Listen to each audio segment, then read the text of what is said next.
Madam Neetu Singh से मैं बोलना चाहता हूं, क्या आपको क्या नेता बनना है? आपको सांसद का टिकट चाहिए, विधानसभा का टिकट चाहिए, राज्यसभा में जाना है? क्यों आप लोग सस्ती लोकप्रियता के लिए, क्यों आपके चैनल में स्टूडेंट आए, आप लोगों को पैसा मिले, इसके लिए आप लोग टीचर जो निकले हो, क्यों बच्चों का भविष्य बिगाड़ने पे लगे हो? क्योंकि मैंने कई आंदोलन देखे, मैंने आंगनबाड़ियों के आंदोलन देखे, बैंक कर्मियों के आंदोलन देखे, यहां तक कि जिस जगह में रहता हूं, जिस मेरे गृह क्षेत्र इंदौर में, मैंने मिल मजदूरों के आंदोलन देखे।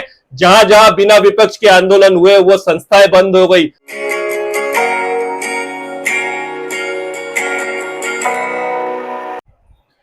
एसएससी एग्जाम के अंदर जिन माँ बाप ने अपने बच्चों को पेट काट काट के पाला, पता नहीं कैसे कैसे 24-24 घंटे काम करके इधर उधर से पैसे मांग के बड़ी बड़ी कोचिंग में पढ़ा के, बड़े बड़े कॉलेज में पढ़ा के उस लायक बनाया, और उन बच्चों ने भी रात रात भर जाग कर, शादी ब्याह छोड़कर, अलग अलग किन संघर्षों के अंदर पढ़ाई करी, सिर्फ एक सपने से कि वो अधिकारी बनेंगे, कल को माँ बाप का नाम रोशन करेंगे, परिवार का नाम रोशन करेंगे, और परिवार को आर्थिक संबल देंगे और देश का नाम रोशन करेंगे।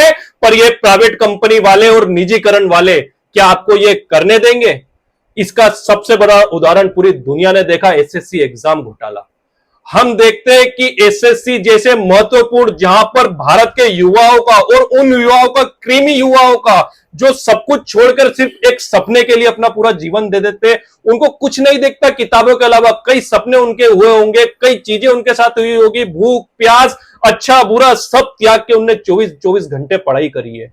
उन लोगों के जब फल देने की बारी आती है, जब वो तैयार होकर घर से निकलते, जब इस सपने के साथ वो घर से निकलते हैं, माँ बाप के आंख में आंसू आ जाते हैं कि हम भूखे प्यासे रहे, हमने लोगों के ताने सुने, हमने जैसे तैसे पैसा इकट्ठा करके लाखों रुपए की फीस हम लोगों ने जमा करी है। जब उसका फल देने की बात आती है और पता चलता है कि वो एग्जाम की जिम्मेदारी प्राइवेट निजीकरण हाथों में दे दी गई थी, और निजीकरण का मतलब ही होता है प्रॉफिट बनाना, और वो प्रॉफिट बनाने के चक्कर में उसके सेंटर ऐसी ऐसी जगह 600-600 किलोमीटर सेंटर, अलग अलग प्रदेशों में सेंटर रखे जाते हैं, जिससे बच्चे पूरी तरह डिस्टर्ब हो जाते हैं। और कई सेंटर तो गाय भैंसों के तबेलों में रखे जाते हैं, और कई सेंटरों पे ताला लगा जाता है, वहां बच्चों को पेन कॉपी तक नहीं मिलती है, कई जगह पेज तक नहीं मिलता 1 रुपए का। जिस माँ बाप के ऊपर क्या बीती होगी, उसने लाखों रुपए लगा दिए। उन बच्चों के ऊपर क्या बीती होगी, माँ बाप का जो आशीर्वाद लेकर निकले थे कि हम कुछ कर लेंगे, इतना कॉन्फिडेंस होने के बाद भी हम देखते कि वो ठगा हुआ महसूस करते। अब मैं बताना चाहता हूं, इसका विरोध पूरे देश में हो रहा है। आज मैं देख रहा हूं नीतू सिंह मैडम है, हमारी बहुत अच्छी टीचर है, मैं मानता हूं सारे टीचर बहुत अच्छे जितने आंदोलन करने गए, पर इन टीचरों को क्या नेता बनना है इस देश के अंदर? क्योंकि अगर ये टीचर है तो पहले तो ये खुद सिद्धांत समझे, अगर कोई आंदोलन अगर करना है और किसी चीज को अगर हमको जीतना है और हमें किसी चीज में सफलता करनी है आंदोलनों में, तो हमें विपक्ष होता ही इसीलिए कि वो आंदोलन करे। सत्ता से बात करने के लिए विपक्ष के नेता क्यों बोला जाता है? विपक्ष का नेता, विपक्ष का नेता इसलिए बोला जाता है, जब भी सत्ता वाले हमारी बात नहीं सुनेंगे, विपक्ष का नेता हमारी बात सुनेगा। ये विपक्ष के नेता के पास जाने के बजाय खुद जाकर नेता बनने की कोशिश में देश के बच्चों के भविष्य के साथ खिलवाड़ हो रहा है। आज मैं आवाम को बताना चाहता हूं, इस देश की जनता को बताना चाहता हूं, बीजेपी ने बहुत बड़े बड़े ढोल पीटे, यहां तक कि मेरे को शर्म आती है इस बात से कि इस देश के प्रधानमंत्री नरेंद्र मोदी जी प्रधानमंत्री पद की गरिमामय पद पर बैठकर, कुर्सी पर बैठकर वो बोलते हैं कि मैं इस देश को कांग्रेस मुक्त करूंगा, इस देश को मैं विपक्ष मुक्त करूंगा। विपक्ष मुक्त देश का मतलब मालूम है? मैं टीचरों से पूछना चाहता हूं, विपक्ष मुक्त देश का मतलब होता है तानाशाही, यह होता है राजा बनना। इसका मतलब है आप लोकतंत्र की घड़ी करके पटकना चाहते हैं, जिससे आपसे कोई सवाल नहीं उठाना पड़े। आज मैं बताना चाहता हूं देश की जनता को, आज तो विपक्ष है, कमजोर विपक्ष है, पर कमजोर विपक्ष में हालत देख लो कि हमारी आवाज नहीं उठा पा रहे। आप लोगों की कौन सुन रहा? लाखों बच्चों का भविष्य खराब हो गया। किसी को, सत्ता वालों को कोई चिंता नहीं है, सत्ता के मंत्री बात करने तक को तैयार नहीं है, प्रधानमंत्री अपनी गलती मानने को तैयार नहीं है, इस देश में कोई अपनी जिम्मेदारी लेने को तैयार नहीं है। किसी को नहीं मालूम ये क्या हुआ, क्यों हुआ, बस इस बात को दबाने में लगे हुए। ये कमजोर विपक्ष के कारण है, और इसकी गलती पूरी की पूरी जनता की है। ये गलती उन माँ बाप की गलती है जो हमेशा अपने बच्चों को तो आगे बढ़ाना चाहते हैं, पर इस देश की जब भी बात आती है तो बरगला जाते हैं। इस देश में हमेशा ध्यान रखना कि हमें सत्ता के साथ चलना होगा। अब मैं आपको बताना चाहता हूं कि जब भी आंदोलन होते, पूरी दुनिया में आंदोलन होते, हर वर्ल्ड के अंदर आंदोलन होते, आंदोलन जब भी वो, भले रूस में आंदोलन हुआ, जापान में आंदोलन हुए, बड़े बड़े आंदोलन हुए, बड़ी बड़ी क्रांतियां हुई है, मजदूर क्रांतियां हुई है, पर उन क्रांति से एंड में अगर हम जाते रिजल्ट पे तो सफलता मिली है। पर मैंने तो अपने जीवन में एक बात रिसर्च के अंदर देखी है कि भारत के अंदर कोई आंदोलन होता है तो इसका मतलब है वो संस्था ही बंद हो जाती है। अभी हम देखते हैं कि 5 बैंकों का प्राइवेटाइजेशन हो गया, निजीकरण हो गया। हम देखते हैं कि बैंक वाले सड़कों पे उतरे और हड़ताल करी। मैं भी उनके साथ सड़कों पे उतरा, हम लोगों ने खूब जोर से नारे लगाए और उसका एंड में रिजल्ट ये हुआ कि उसका निजीकरण कर दिया गया। हम देखते हैं कि इंदौर का नाम पूरे भारत में मील के ऊपर, कॉटन मिलों के ऊपर बहुत चलता था। पूरे देश में, पूरी दुनिया में इंदौर का कॉटन नंबर 1 माना जाता था, कपड़ा नंबर 1 माना जाता था। कई मिलें थी यहां पर, कई मिल में यहाँ कई नेता बने और जितने ज्यादा आंदोलन हुए, आज हम देखते हैं कि मिल मजदूर टीन टप्पर के घरों में रहते, उनके वहां बच्चों को खाने पीने के लाले पड़े हुए। आज अवैध बस्तियों के अंदर उनको रहना पड़ रहा है, उनके मकान नहीं बन पाए मजदूरों के, और मिलों की हालत हम देख रहे हैं कि कब्जा हुआ पड़ा मिलों की लाखों करोड़ों की जमीनों पे।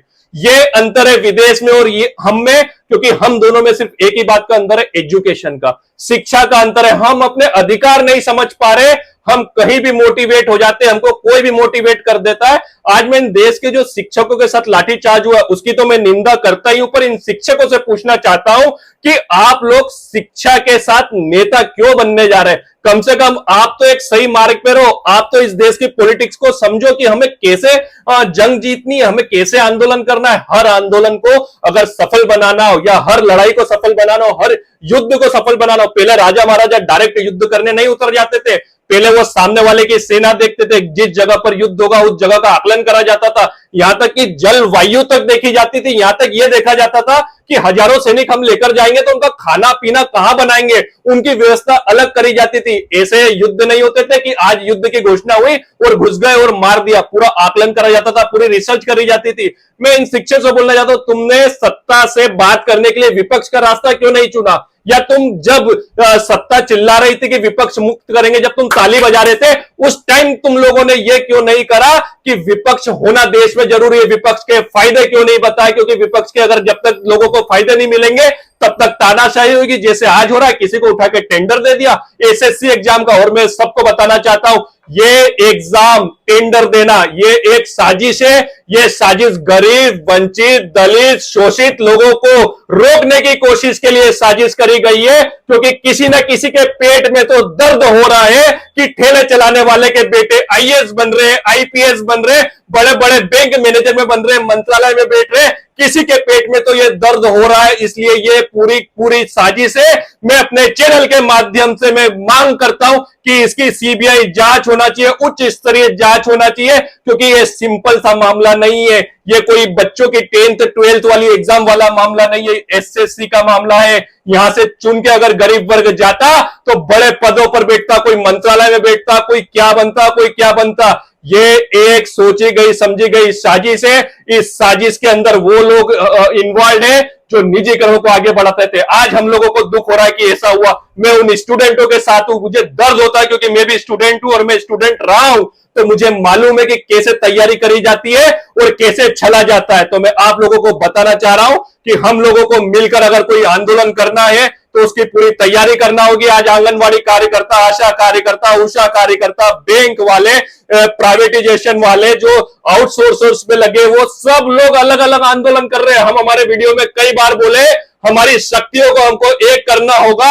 आंदोलन करने से कुछ नहीं होता, हमको विपक्ष के पास जाके कानून बनाने की मांग करना होगी। हमें अपनी मांग रखना होगी कि अगर ये कानून बनाओगे तो हम तुमको वोट देंगे। हमको ये पूछना होगा कि हम तुम तैयार हो हमको ये कानून देने के लिए, तब जाकर हम तुमको वोट देंगे। हम उसकी जगह करते कुछ नहीं है, हम शिकार हो जाते आंदोलन जीवियों के। ये कुछ लोग आंदोलन जीवी होते हैं जो खुद नेता बनना चाहते हैं। मैं मिल क्षेत्र में रहता हूं, मैंने देखा है मिलों के लिए जितनों ने आंदोलन जीवी बने थे वो कोई विधायक है, कोई मंत्री है, कोई सांसद है, पर गरीब का क्या हुआ? गरीब वही के वही है। आज बैंक वालों में भी जिन लोगों ने आंदोलन को लीड करा वो लीडर बन गए बड़े बड़े। कॉलेज के अंदर हम देखते हैं कि जिन लोगों ने कॉलेज के अंदर स्टूडेंटों को बरगला के कॉलेज को लीड करा वो तो नेता बन गए, विधायक बन गए, मंत्री बन गए, सेंट्रल मिनिस्टर तक बन गए। पर उस कॉलेज का क्या हुआ, उस स्टूडेंट का क्या हुआ और उस मुद्दे का क्या हुआ जिसके लिए वो लड़े थे? आज भी बस्ती के अंदर वैसे के वैसे वो लोग जी रहे हैं।